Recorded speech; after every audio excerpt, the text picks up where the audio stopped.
Selamat siang Pak Audi dan Bapak Ibu guru dari rumpun PKN dan IPS. Hari ini saya akan mempresentasikan tentang tokoh-tokoh penting di balik kelahiran UUD 1945.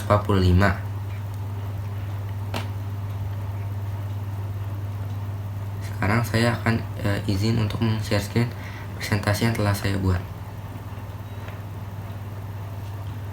Tokoh-tokoh penting di balik kelahiran UUD 1945 dibuat oleh William Sasuga Dickinson.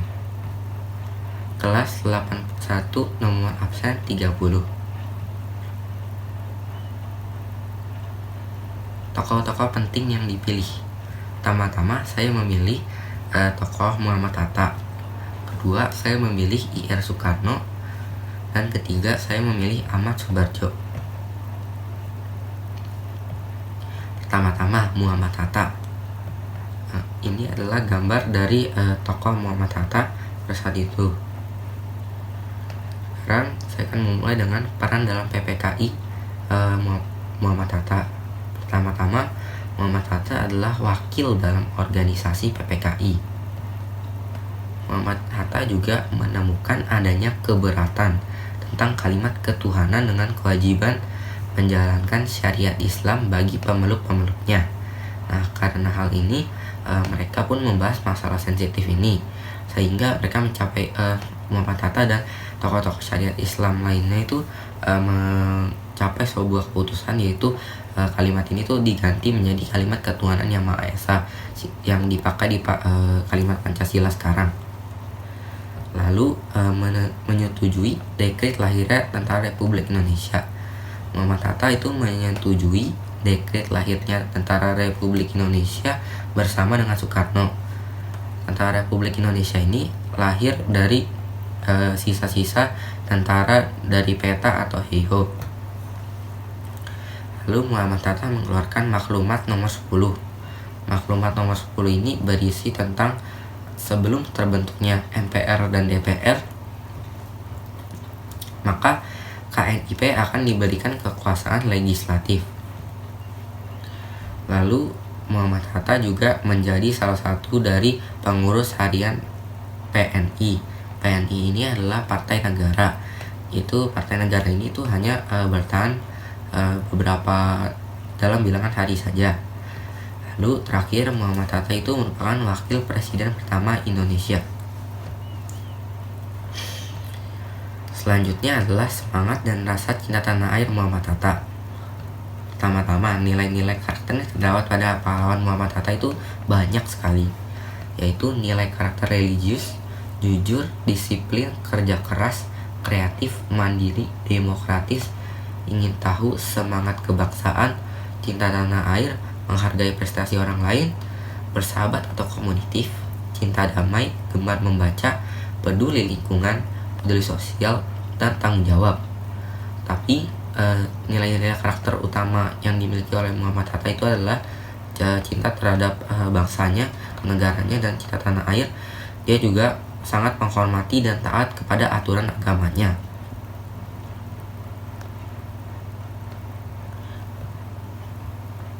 Lalu berikut adalah sumber yang digunakan.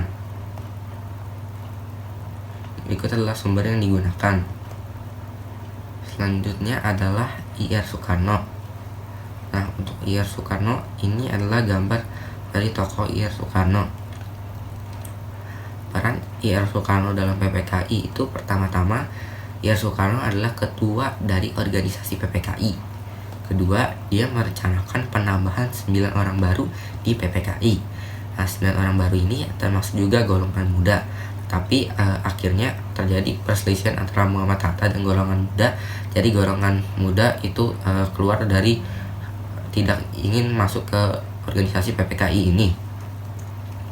Selanjutnya, I.R. Soekarno memimpin pembukaan rapat pleno PPKI bersama Bapak Muhammad Hatta. Nah, di pembukaan ini Soekarno ini memimpin pembukaan ini dengan cara memberikan sebuah pidato.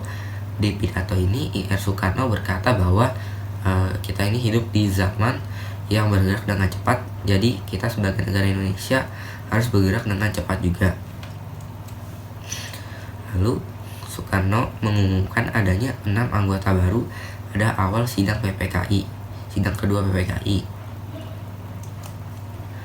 Soekarno juga mengesahkan rancangan UUD dan peraturan peralihan pada saat setelah acara pembahasan peraturan peralihan ini. Soekarno juga menunjuk 9 orang sebagai anggota panitia kecil. Nah, 9 orang ini memiliki tugas untuk membahas rancangan tentang hal-hal yang meminta perhatian mendesak, seperti pembagian wilayah negara, kepolisian, tentara kebangsaan, dan perekonomian. Selanjutnya, Soekarno mengikuti rapat yang diminta oleh pemuda. Nah, jadi setelah rapat PPKI pada tanggal 9 Agustus tahun 1945, para pemuda meminta Soekarno dan Hatta untuk mengikuti rapat yang diadakan oleh pemuda di Jalan Perapatan 10. Nah, di rapat itu mereka mengharapkan agar Soekarno-Hatta melakukan perebutan kekuasaan terhadap Jepang. Tetapi Presiden Soekarno itu memberikan tanggapan bahwa apa yang golongan muda kehendaki itu tidak boleh dilakukan secara tergesa-gesa. Tapi golongan muda pun menolak pendapat dari Soekarno, karena menurut mereka jika tidak melakukan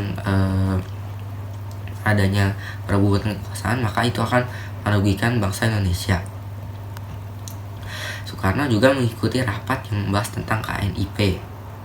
Nah, di rapat ini tuh dilaksanakan pada tanggal 19 Agustus 1945 di malamnya.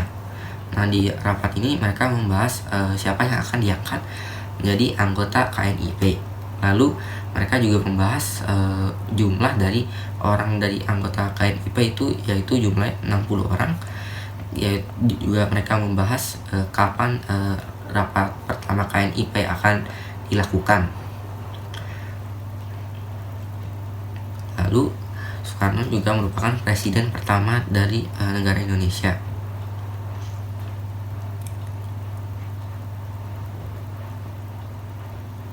Selanjutnya adalah semangat dan rasa cinta tanah air Ir Soekarno. Pertama-tama, Ir Soekarno atau biasa dipanggil Bung Karno, dia itu merupakan salah satu tokoh yang paling berpengaruh di Indonesia. Melalui orasi-orasinya, Bung Karno ini mampu mengobarkan semangat rakyat Indonesia dalam merebut kemerdekaan. Ir Soekarno juga banyak berkorban dengan cara tidak bergabung di organisasi Belanda.